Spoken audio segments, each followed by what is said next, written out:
Hi students, unit है third laws of motion और आज जो चैप्टर डिस्कस करने वाले हैं वह है फ्रिक्शन। आज हम लोग बात करने वाले हैं कि जब भी कोई बॉडी किसी दूसरी सरफेस पर रखकर मूव करती है, मोशन में आती है, तो आप देखते हैं कि वहाँ पर मोशन को अपोज करने वाला एक फोर्स होता है। ऐसा फोर्स जो दोनों बॉडीज़ के बीच में उनकी जो सरफेसेस हैं, जो टच में हैं, उसके अलोंग मोशन के अपोजिट डायरेक्शन में लगता है, वो होता है फोर्स ऑफ फ्रिक्शन। जो फोर्स ऑफ फ्रिक्शन होता है वो हमेशा या तो बॉडी जिस डायरेक्शन में मूव कर रही है उसके अपोजिट डायरेक्शन में वर्क करता है, उसके मोशन को अपोज करता है, या बॉडी जिस डायरेक्शन में चलने वाली है उस डायरेक्शन के अपोजिट डायरेक्शन में वर्क करता है। ओके, जब बॉडी मोशन में होती है, चल रही होती है, तो जो फ्रिक्शन फोर्स होता है उसको हम काइनेटिक फ्रिक्शन फोर्स कहते हैं। और जब बॉडी स्टेशनरी पोजीशन में होती है, चलने वाली होती है लेकिन उस वक्त चल नहीं रही होती है, तो उसको हम स्टैटिक फ्रिक्शन फोर्स कहते हैं। जो फ्रिक्शन फोर्स होता है वो अपने आप को एडजस्ट करता है। किस तरह से एडजस्ट करता है ये मैं आपको बताने वाला हूँ। हम लोग बात करेंगे कि frictional force is a self adjusting force. किस तरह से है ये मैं आपको बता रहा हूँ कि फ्रिक्शनल फोर्स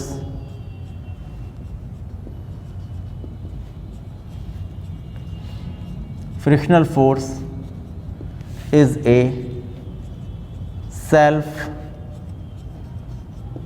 एडजस्टिंग फोर्स। इसको समझने के लिए देखिए 3-4 फिगर से हम समझते हैं इस बात को। पहली बात ये कि व्हेन नो एक्सटर्नल फोर्स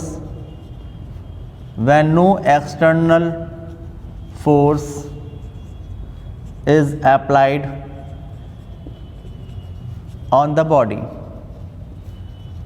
जब बॉडी पर कोई भी एक्सटर्नल फोर्स नहीं लगा होता है तब क्या होगा। जैसे कि देखिए कि ये एक सरफेस है, इस सरफेस पर ये एक बॉडी रखी हुई है, एक बॉडी रखी हुई है। आप देखेंगे कि ये बॉडी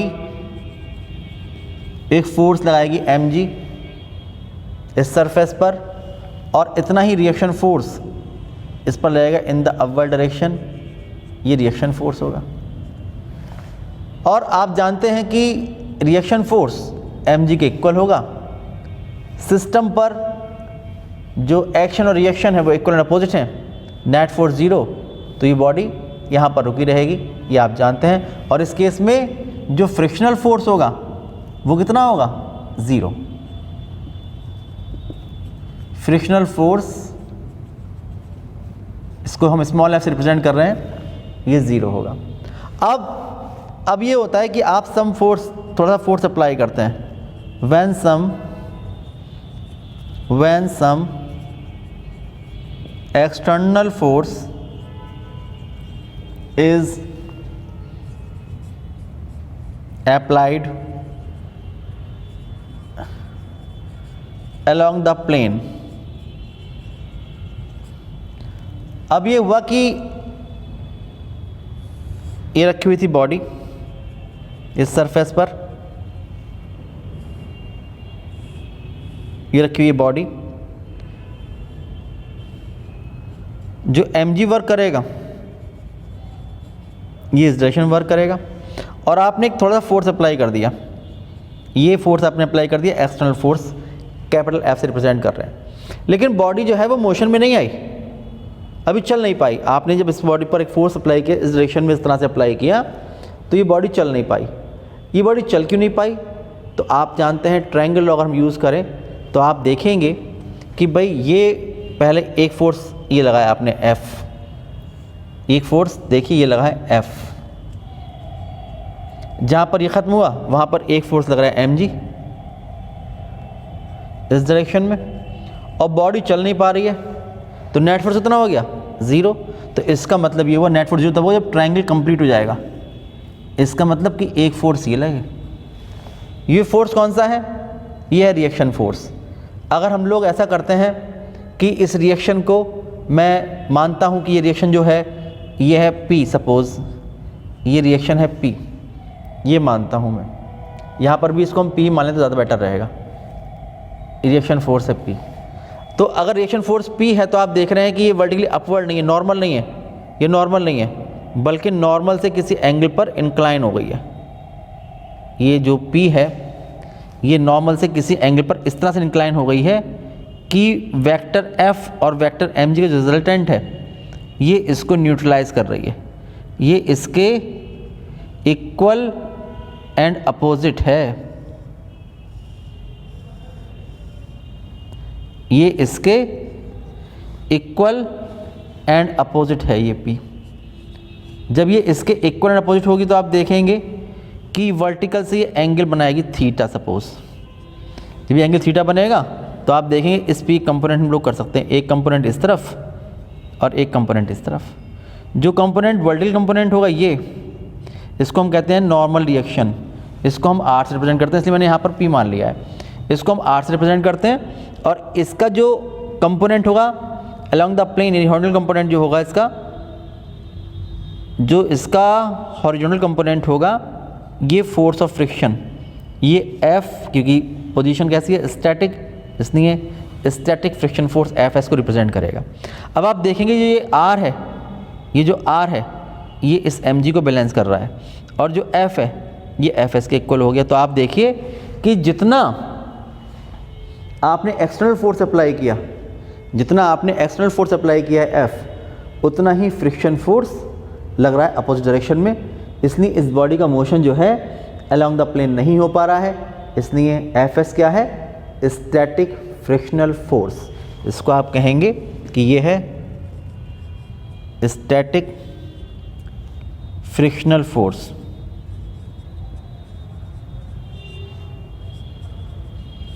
ये है।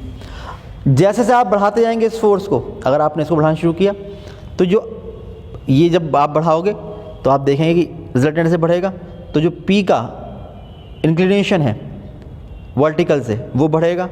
जब वो बढ़ेगा तो R तो उतना ही रहेगा, लेकिन Fs की वैल्यू बढ़ती जाएगी। इसका मतलब जो Fs है ये अपने आप को एडजस्ट करेगा और किसके इक्वल कर लेगा? जो एक्सटर्नल फोर्स F है इसके इक्वल करता चला जाएगा। तो इसलिए बॉडी जो होगी वो चल नहीं पाएगी। ठीक है ना? ये ट्रायंगल लॉ से तीनों जो फोर्सेस लग रहे होंगे, external force, gravitational force and weight of the body and reaction force, ये क्लोज ट्रायंगल फॉर्म करेंगे। तो इसकी वजह से जो नेट फोर्स होगा वो कितना हो जाएगा? 0। आप देख रहे हैं यहाँ से कि vector F plus vector mg plus vector P ये होगा नल वेक्टर, इसलिए बॉडी चल नहीं पा रही है। लेकिन अगर हम लोग ऐसा नहीं कि बॉडी कभी चल नहीं पाएगी, अगर आप इस फोर्स को लगातार बढ़ाते चले जाएंगे तो एक ऐसी स्टेज आती है कि बॉडी बस चलने ही वाली होती है। और ये जो पोजीशन होती है ये होती है लिमिटिंग पोजीशन, कि बॉडी बस चलने ही वाली है, बॉडी बस अभी स्टेशनरी पोजीशन से काइनेटिक पोजीशन में आने वाली है, इसलिए कहते हैं इसको इसकी लिमिटिंग पोजीशन। ओके, तो तीसरा केस हमारे पास है लिमिटिंग पोजीशन। लिमिटिंग पोजीशन मतलब ये होता है कि maximum value of static frictional force.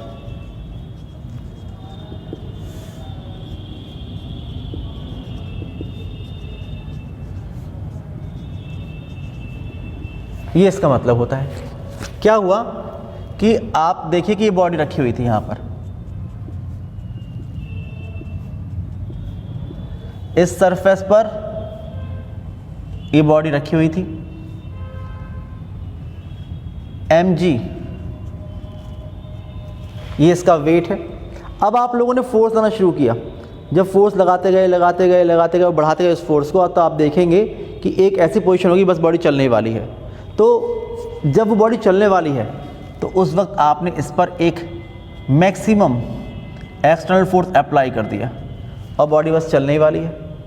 तो उस वक्त क्या होगा कि F मैक्सिमम और mg का रिजल्टेंट वेक्टर होगा ये, इसके अपोजिट डायरेक्शन में वर्टिकल से इंक्लाइन होकर ये जो होगा ये रिएक्शन फोर्स होगा, जितना ये होगा उतना ये होगा P सपोज। और इस वक्त जो वर्टिकल से एंगल बनता है ये मैक्सिमम एंगल होता है, इसको हम कहते हैं थीटा सफिक्स s, ठीक है, इसे कहते हैं थीटा सफिक्स s। और अब हम लोग कंपोनेंट करते हैं P के, तो आप देखिए एक कंपोनेंट होगा वर्टिकल कंपोनेंट, ये होगा R, और एक कंपोनेंट होगा इसका हॉरिजॉन्टल कंपोनेंट, ये दोनों बॉडीज की सरफेस के टेंजेंशियल डायरेक्शन में इस तरफ लगेगा, और जो ये फोर्स होगा ये होगा F सफिक्स s। ये मैक्सिमम वैल्यू होगी स्टैटिक फ्रिक्शनल फोर्स की, ये होगा मैक्सिमम स्टैटिक फ्रिक्शनल फोर्स।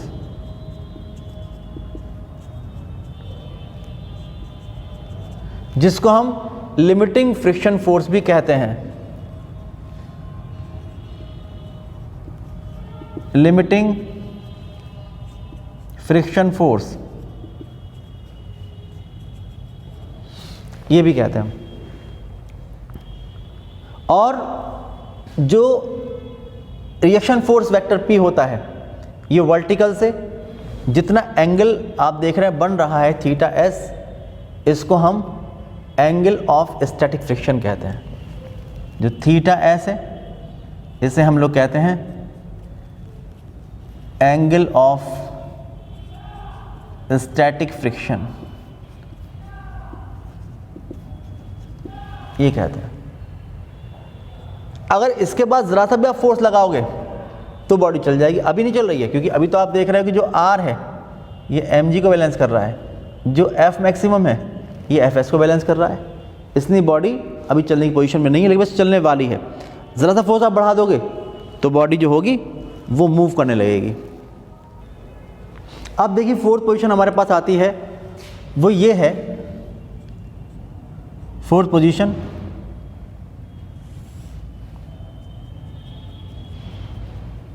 ये वो सरफेस है, इस सरफेस पर ये आपने देखा ये बॉडी रखी हुई थी, ये बॉडी रखी हुई थी और इस पर इसका वेट लग रहा था mg। अब आपने ये किया कि जब आप फोर्स लगाते जा रहे थे इस डायरेक्शन में, तो अभी इसका जो रिएक्शन फोर्स था वेक्टर P उसका इंक्लिनेशन बढ़ता रहा था वर्टिकल से, और इसके दो कंपोनेंट एक नॉर्मल रिएक्शन R और एक Fs हो रहे थे, और Fs इस फोर्स को अपोज कर रहा था। अब अगर हम लोग देखें अब कि अगर हम लोग इस फोर्स से ज़रा सा भी ज़्यादा फोर्स लगा देंगे तो फिर ये बॉडी इस सरफेस पे चलने लगेगी। तो आपने ये एक्सपीरियंस किया होगा कि अगर मैं इसको एक फोर्स लगा के चलाना चाहता हूँ, फोर्स लगाऊंगा और फोर्स लगाऊंगा और फोर्स लगाऊंगा और फोर्स लगाऊंगा और बस बॉडी चलने वाली थी और चल गई। जैसे चलेगी और आप चाहते हैं कि वो बॉडी एक यूनिफॉर्म वेलोसिटी से मूव करती रहे, तो उसके लिए उसकी उसी स्पीड से चलाए रखने के लिए, उसी स्पीड को मेंटेन करने के लिए आप जो फोर्स अप्लाई करोगे उस पर वो फोर्स इससे कम हो जाएगा। जो लिमिटिंग पोजीशन में आपको एक्सटर्नल फोर्स अप्लाई करना पड़ रहा था, इससे कम फोर्स लगाकर ही आप इस बॉडी को एक कांस्टेंट स्पीड से चलाए रख सकते हो। तो कहने का मतलब ये है कि अब इसके मुकाबले आपको कम फोर्स अप्लाई करना पड़ेगा। जब कम फोर्स अप्लाई करना पड़ेगा, मान लीजिए F, अब आपकी जो बॉडी है ये यूनिफॉर्म स्पीड चल रही, तो नेट फोर्स कितना हो गया 0, तो इसके इक्वल एंड अपोजिट ये रहेगा इसका रिएक्शन फोर्स, ये होगा वेक्टर P। और आप देखेंगे कि अब जो वर्टिकल से एंगल था वो कम हो जाएगा, थीटा सफिक्स k कहते हैं, और ये इसकी काइनेटिक पोजीशन आ गई है। और काइनेटिक पोजीशन में भी आप देखेंगे कि जब ये बॉडी एक कांस्टेंट स्पीड से मूव करेगी तो आप देख रहे हैं कि P के दो कंपोनेंट होंगे, एक कंपोनेंट नॉर्मल रिएक्शन और एक कंपोनेंट जो होगा ये होगा Fk। आप देखेंगे जो R है ये mg को बैलेंस कर देगा और जो F है ये Fk को बैलेंस करेगा। इसलिए नेट फोर्स 0 हो जाएगा और बॉडी विदाउट एक्सेलरेशन एक कांस्टेंट स्पीड से मूव करती रहेगी। और ये जो पोजीशन होगी ये होगी काइनेटिक पोजीशन। ये जो पोजीशन है ये है काइनेटिक पोजीशन ऑफ बॉडी, ये है काइनेटिक पोजीशन। और इस वक्त जो फोर्स लगता है इसे हम कहते हैं kinetic frictional force. Kinetic frictional force ये होता है।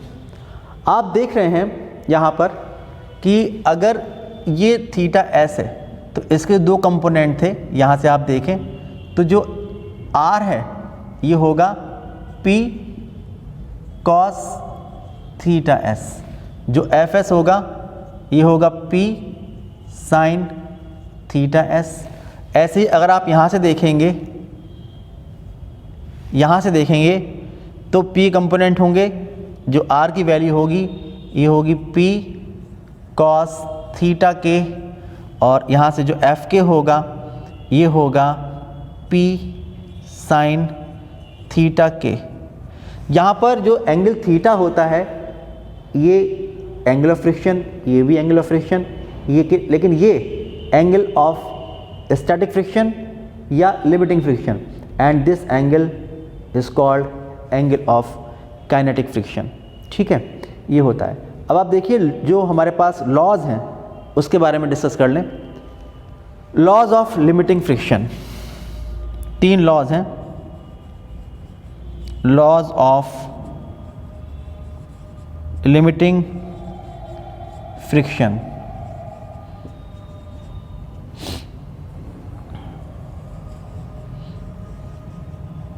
इन लॉज को समझना बहुत ज़रूरी। देखिए फर्स्ट लॉ ये है कि जो भी फ्रिक्शनल फोर्स होता है, जो लिमिटिंग फ्रिक्शनल फोर्स होता है, वो कभी भी जो दोनों बॉडीज़ के सरफेसेस का एरिया कांटेक्ट में होता है उस पर डिपेंड नहीं करता है। ये केवल दोनों बॉडीज़ की रफनेस या स्मूथनेस पर डिपेंड करता है। ये फर्स्ट लॉ है। सेकंड लॉ है कि जो लिमिटिंग फ्रिक्शनल फोर्स होता है या स्टैटिक फ्रिक्शनल फोर्स होता है वो हमेशा एक्सटर्नल फोर्स के अपोजिट डायरेक्शन में होता है। इसका मतलब हमेशा उस डायरेक्शन में होता है जिसके अपोजिट बॉडी चलने वाली होती है।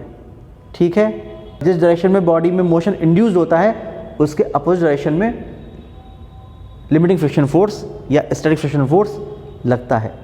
और जो थर्ड लॉ है, ये थर्ड लॉ ये बताता है कि लिमिटिंग फ्रिक्शनल फोर्स जो होता है ये हमेशा जो नॉर्मल रिएक्शन, यानी कौन सा नॉर्मल रिएक्शन, आर, उसके डायरेक्टली प्रोपोर्शनल होता है।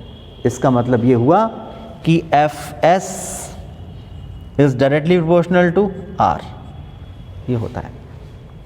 अगर यहाँ पर आप एक कांस्टेंट अप्लाई करोगे तो आप देखेंगे कि एफ एस, क्योंकि आप देख रहे हैं F S directly proportional to R, एक कांस्टेंट अप्लाई करेंगे तो F S is equal to mu S into R, ये होता है। F S is equal to mu S into R. जो म्यू एस होता है this is called coefficient of static friction between two surfaces. ये body और जिस plane पर रखी हुई है बॉडी, उन दोनों की सरफेसेस के बीच में एक कोफिशिएंट ऑफ स्टैटिक फ्रिक्शन जिसको हम म्यू एस कहते हैं उसको रिप्रेजेंट करता है। ठीक है भाई, ये होता है। अगर आप यहाँ से देखेंगे फर्दर तो आप देख सकते हैं यहाँ से कि coefficient of static friction,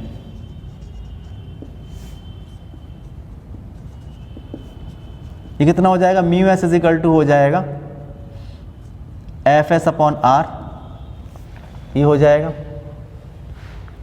F S upon R, ये हो जाएगा। Suppose this is equation number 1, ये हो जाएगा। और लिमिटिंग पोजीशन में अगर आप देखेंगे तो जो एफ एस है ये है पी साइन थीटा एस के इक्वल, और जो आर है ये है पी कॉस थीटा एस के इक्वल। तो आप लिखेंगे कि इन लिमिटिंग पोजीशन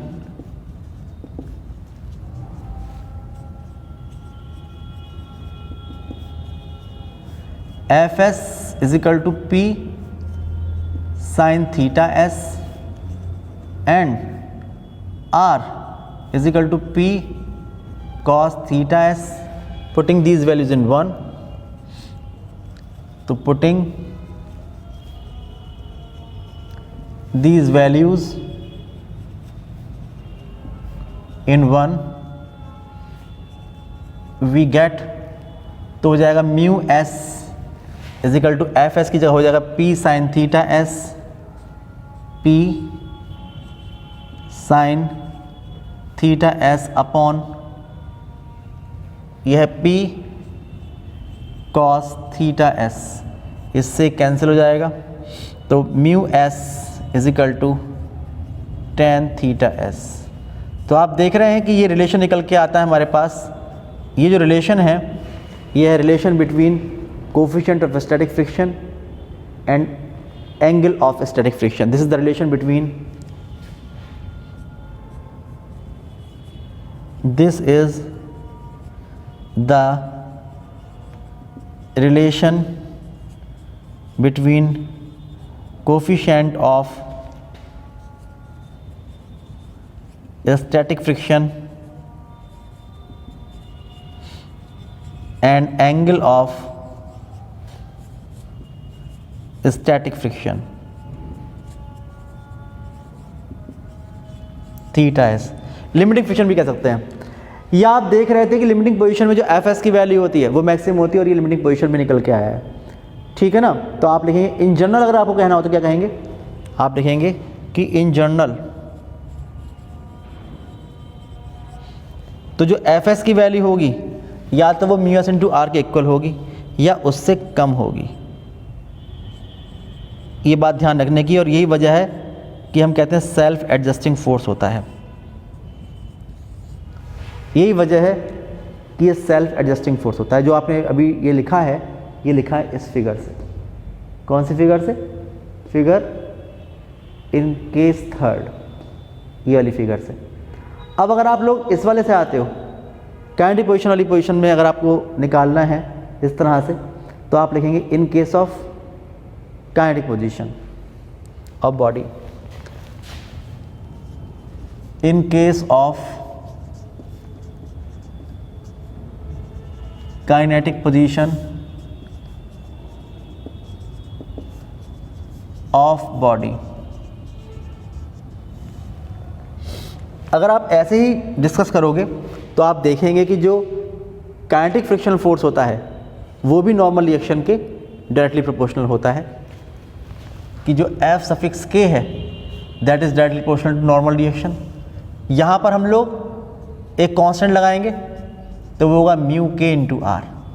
जो म्यू के होगा ये होगा coefficient of kinetic friction between the surfaces of this body and this plane, ठीक है, ये होगा। तो यहाँ से आप निकाल सकते हो कि coefficient of kinetic friction that is coefficient of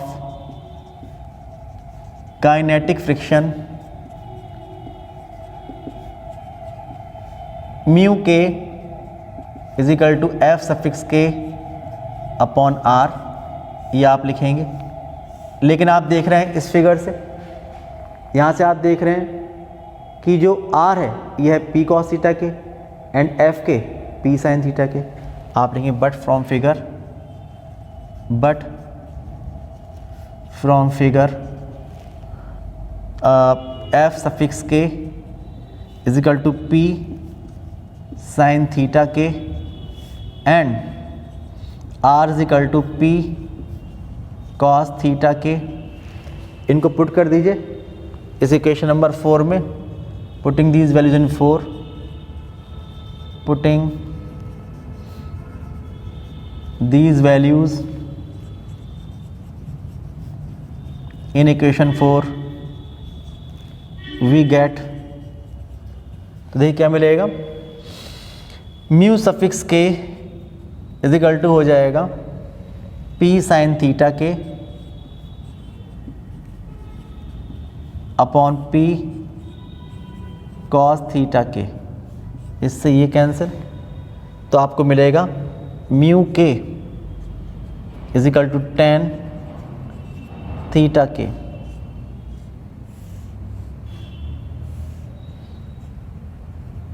ये फॉर्मूला हमारे पास आता है। और किस किस में रिलेशन है? म्यू के और थीटा के, coefficient of kinetic friction and angle of kinetic friction. This is the relation between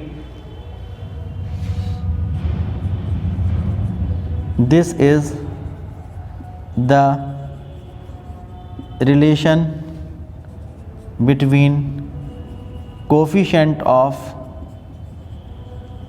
kinetic friction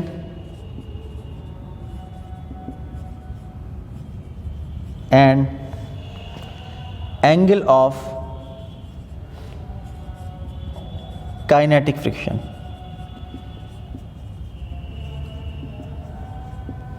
ये इसमें रिलेशन निकल के आता है। इस तरह से आप समझ सकते हैं इन सारे केसेस को। जैसा कि आपने देखा कि जो फ्रिक्शनल फोर्स होता है वो हमेशा एक सेल्फ एडजस्टिंग फोर्स होता है और अपने आप को बार बार एडजस्ट करता है एक्सटर्नल अप्लाइड फोर्स के इक्वल। यहाँ तक आप देख रहे हैं, यहाँ पर भी ऐसा ही है। अगर बॉडी एक कांस्टेंट स्पीड से मूव कर रही है तब तो हम लोग एक ग्राफ प्लॉट कर सकते हैं। एक graph between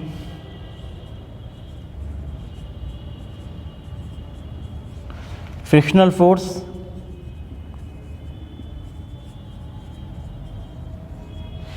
and applied force.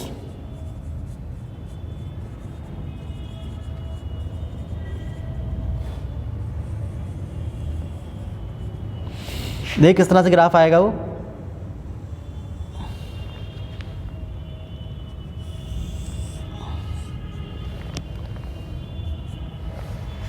ये जो फोर्स है ये है फ्रिक्शनल फोर्स।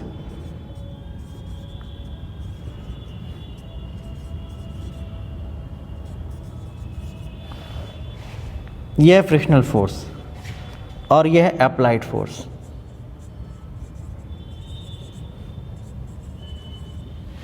ठीक है, ये है फ्रिक्शनल फोर्स और आप देख रहे हैं ये है अप्लाइड फोर्स। सबसे शुरुआत में जब आप लोग यहाँ से फोर्स अप्लाई करते हैं, ये फोर्स तो आप देख रहे हैं कि जितना आप अप्लाई करते हो फोर्स उतना ही, जब कोई फोर्स आपने अप्लाई नहीं किया तो कोई फ्रिक्शनल फोर्स नहीं है। जैसे हम लोग फोर्स बढ़ाते जा रहे हैं अप्लाइड फोर्स, फ्रिक्शन फोर्स उसी रेशो में बढ़ते जा रहा है। 45 डिग्री एंगल बनेगा। जितना अप्लाइड फोर्स होगा उतना ही फ्रिक्शनल फोर्स होगा और बढ़ते बढ़ते ये एक मैक्सिमम वैल्यू तक पहुंच जाएगा। आप देखेंगे कि ये जो वैल्यू होगी ये मैक्सिमम स्टैटिक फ्रिक्शनल फोर्स की वैल्यू होगी। अगर ये O से लेके हम A तक गए तो आप देखेंगे कि जो ये मेज़रमेंट है, ये जो फोर्स है, ये फोर्स स्टैटिक फ्रिक्शनल फोर्स को, उसकी मैक्सिमम वैल्यू को रिप्रेजेंट करेगा। उसके बाद जैसे ही बॉडी मोशन में आएगी ये एकदम से अपने को डिक्रीज़ करेगा और फिर अगर बॉडी एक कांस्टेंट स्पीड से चल रही है तो ये अप्लाइड फोर्स की जो एक्सिस है उसके पैरेलल हो जाएगा, इसके पैरेलल हो जाएगा। और आप देखेंगे कि उसके बाद जो ये वैल्यू रहेगी, यानी ये जो थी ये तो Fs मैक्सिमम हो गया, ये तो Fs मैक्सिमम हो गया और जो ये वैल्यू रहेगी ये F के इक्वल रहेगी, काइनेटिक फ्रिक्शनल फोर्स के इक्वल रहेगी। ओके, अब हम लोग बात करते हैं एंगल ऑफ रिपोज कि एंगल ऑफ रिपोज क्या होता है।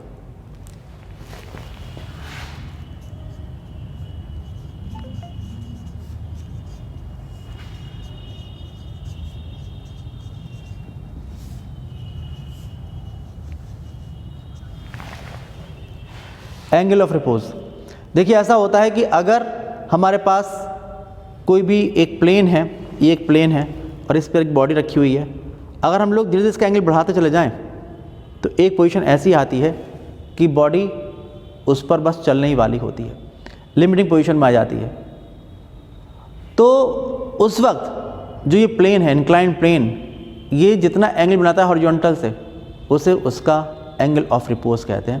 तो कैसे बता रहे हैं, मैंने बताया कि ये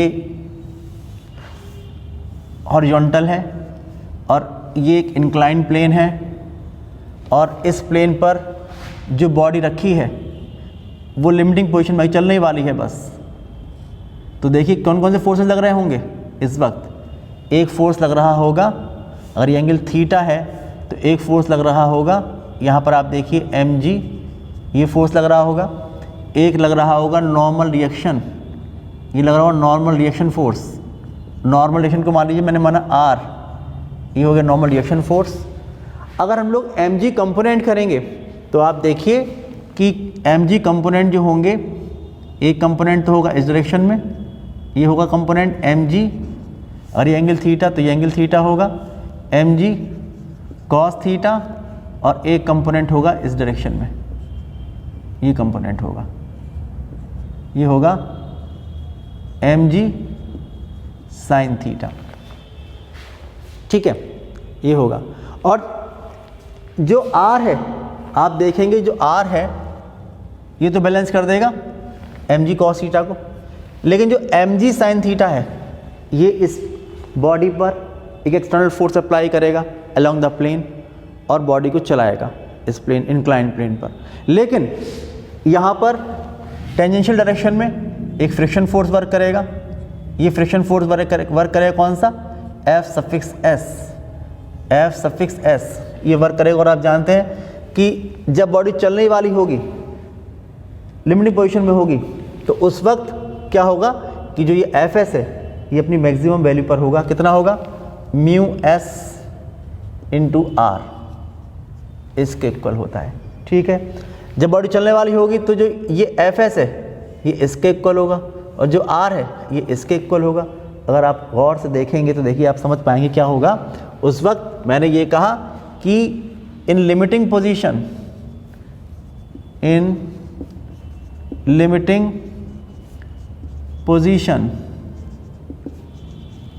जो Fs होगा ये होगा mg sin थीटा के इक्वल, और जो r होगा ये होगा mg cos थीटा के इक्वल।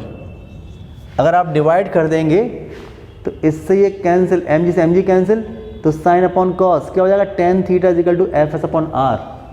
और आप देखिए कि tan theta is equal to fs upon r, और fs किसके इक्वल होता है, म्यू s इंटू r के इक्वल। तो म्यू s आ जाएगा निकल के, mu s is equal to tan theta, और आप जानते हैं म्यू s इजिकल टू होता है tan थीटा s, ये होता है। समझ रहे हैं ना।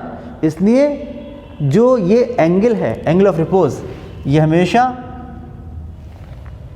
एंगल ऑफ स्टैटिक फ्रिक्शन के इक्वल होता है। इसलिए ये थीटा s होता है, ध्यान रखने की बात है। एंगल ऑफ रिपोज जो होता है ये हमेशा एंगल ऑफ स्टैटिक फ्रिक्शन ही होता है। इसलिए Fs जो मैंने कंपोनेंट किए, ये mg sin theta s, r component mg cos theta s, divide कर दे, डिवाइडिंग 1/2, डिवाइडिंग 1/2, तो आप लिखेंगे कि Fs upon r is equal to mg sin theta s upon mg cos theta s, इससे ये कैंसिल, तो tan theta s is equal to Fs upon r, ये formula आता है। ओके, ये आता है। और putting Fs is equal to mu s into r, putting Fs is equal to mu s into r, तो आपको मिलेगा यहाँ से कि tan theta s is equal to mu s into r upon r, इससे कैंसिल हो जाएगा, तो mu s is equal to tan theta s, ये फार्मूला हमारे पास आता है। ओके, इसी तरह से बात भी समझिए कि अगर बॉडी को आपने, इस प्लेन को अगर आपने थोड़ा सा और बढ़ा दिया तो बॉडी मूव करने लगेगी, और उसके बाद अगर आप लोग इसको फिर से थोड़ा कम कर देते हैं तो एक एंगल ऐसा होगा, इससे भी कम वो एंगल होगा जिस पर बॉडी एक कांस्टेंट स्पीड से मूव कर सकती होगी। और अगर आप उस वक्त ध्यान देंगे, अगर ये एंगल थीटा के होगा, थीटा के होगा ये एंगल ऑफ काइनेटिक फ्रिक्शन, तो उस वक्त ये जो r होगा ये mg cos थीटा के और mg sin थीटा के एफ के इक्वल होगा। अगर आप बिल्कुल ऐसे सॉल्व करेंगे तो नेट फोर्स क्योंकि जीरो होगा ना उस पर, तभी दोनों फोर्सेज इक्वल होंगे और ये इक्वल होंगे। अगर आप ऐसे ही सॉल्व करेंगे तो similarly we can say that tan theta के इज इक्वल टू एफ के अपॉन आर और म्यू के is equal to tan theta के, ये आप प्रूव कर सकते हैं। ठीक है, तो इसका मतलब ये हुआ कि हॉरिजॉन्टल से कोई भी एंगल बनाता हुआ वो इंक्लाइंड प्लेन जिस पर प्लेस्ड कोई भी बॉडी एक कांस्टेंट वेलोसिटी से मूव करती है, वो जो एंगल होता है वो होता है एंगल ऑफ काइनेटिक फ्रिक्शन। और प्रूव कर सकते हैं आप लोग इसी तरह से कि similarly we can prove that कि tan थीटा के इज इक्वल टू एफ के अपॉन आर, ये प्रूव कर सकते हैं। And putting F k is equal to mu k into R, अगर ये रख देंगे यहाँ पर तो tan थीटा के is equal to mu k into R divide by are, इससे कैंसिल हो जाएगा। तो म्यू के is equal to tan theta के,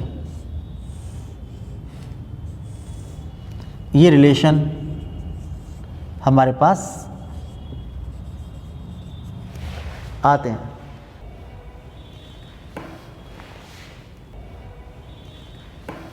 तो आज के इस वीडियो में इतने रखते हैं। नेक्स्ट वीडियो में इसके बाद के टॉपिक्स हैं उनको डिस्कस करेंगे।